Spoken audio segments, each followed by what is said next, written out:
One of the oldest universities in the UK, King's London originally became an elitist institution for the upper classes. Nearly 200 years on, it's open to all students, no matter what ethnic group. But are there still class distinctions within the student body? Does classism still exist at King's?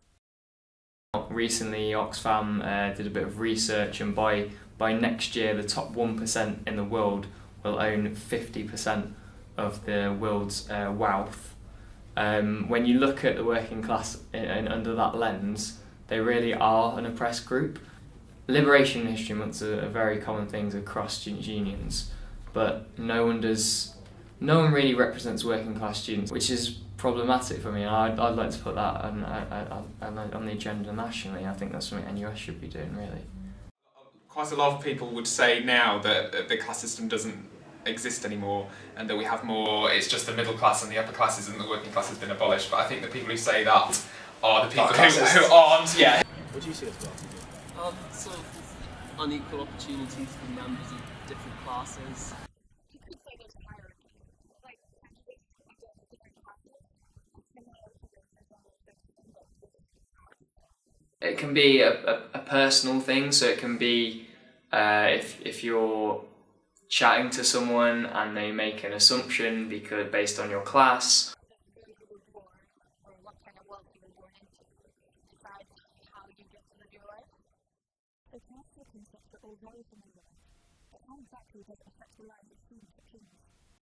Society structures mean that working class people are less likely to flourish and are less likely to achieve what they want purely because they're working class. I feel very conscious of the fact that I have a different intonation or accent to other people, and people pick up on it, but not in a necessarily bad way.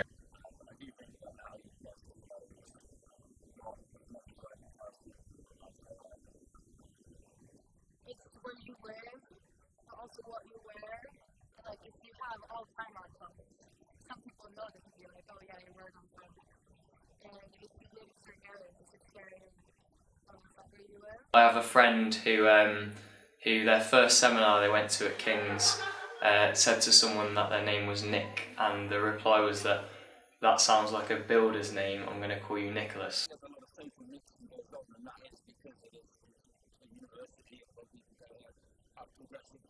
9% of people nationally go to are privately educated, but 40% of students at King's come from private schools. There's a lot of barriers that face working class students at King's, I feel.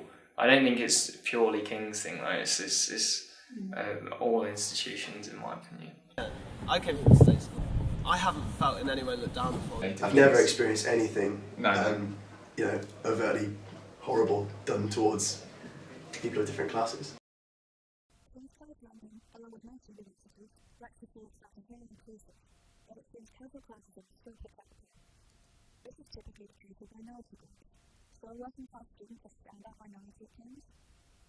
My general opinion is that I think that people are probably middle class at least in the general student body. A lot of the activities that we're coerced into doing at university, I think, is very middle class orientated.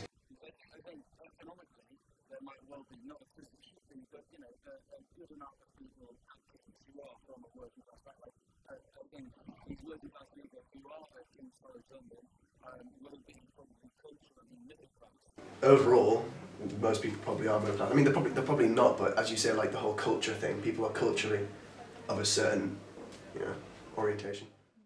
Historically, class went hand in hand with wealth. The living costs of London skyrocketed, which is still an issue for diversity at London universities and King's.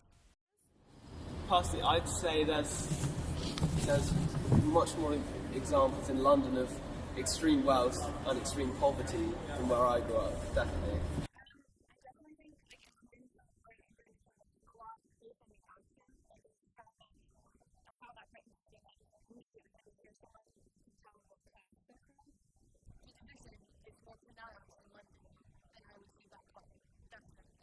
Where I grew up, it seemed at my age was on sort of level playing field, whereas here there's much greater distinction from working class and upper class, I suppose.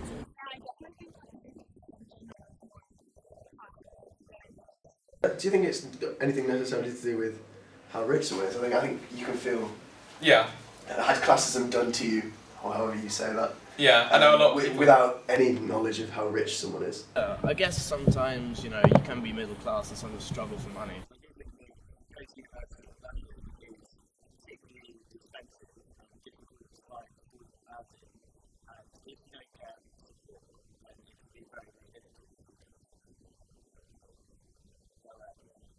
You do get quite a few people, Alan Sugar for instance, I think he's stuck very much to his working class roots despite the fact that he's now an extremely wealthy, successful businessman. So I think there are exceptions to every rule.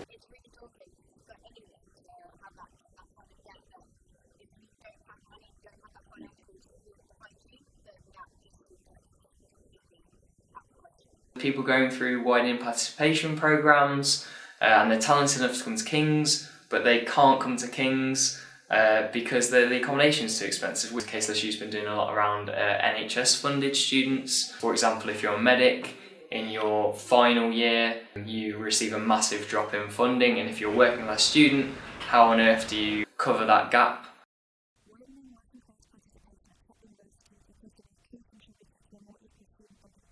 However, the massive direct opinion points out there's only so much universities can do, as ultimately chooses students from some states with the right brains and the right subjects to apply to these universities.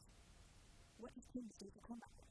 We have a good widening participation department at King's. I think they're genuinely fantastic, and they do a lot of outreach activities. Widening participation at King's College London means that we work with a variety of underrepresented groups to help them access higher education. In particular, what we do is we run schemes like K+, whereby we work with young people over 2 years, work with their parents, their teachers, their siblings, to really support them in the journey to university. We work with people who are from areas of low participation, so that means not many people in their area go to university. And 37% of all people aged 16 to 63 in the UK are classified as having routine or manual occupations, but only 24.2% of full-time first-degree entrants at King's College London were from routine manual occupation backgrounds. So they're far less represented. In terms of what might put a student off, coming to university, cost is a very important one. Since the introduction of £9,000 fees, the new fee regime, the college actually invests about 30% of its additional tuition fee income into widening participation and student bursaries. We're developing a new scheme for young people in year 7 to 9 because we know that the choices that young people make for GCSE in year 9 are really important. I think we've got a lot to do to make sure that everyone feels like they fit in at university. I'm actually presenting a motion to our AGM to introduce a working class officer and a working class association who would represent them, but also campaign on the issues that affect working class students as working class students. A large part of what we do is helping students to see that this higher education environment and King's College London is somewhere where they will belong and somewhere where there are people who are just like them already here, and that's why.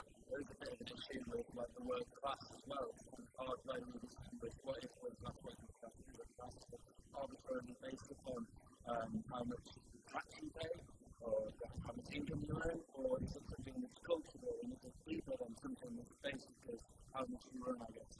But there is also, you can talk about being culturally working class, culturally middle class, in that certain things are associated with working class culture, certain things are associated with middle class culture. And that's why the criticism comes in that classism doesn't actually exist, because the boundaries are so fuzzy.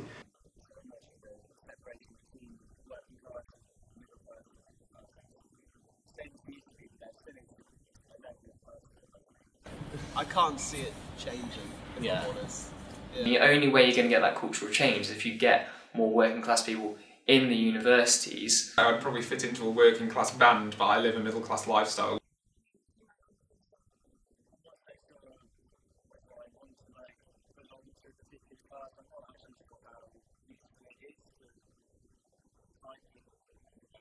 So I think the college is making good headway in making sure that the college is open to young people from all types of backgrounds, but also inclusive and allows them to be truly successful once they're here.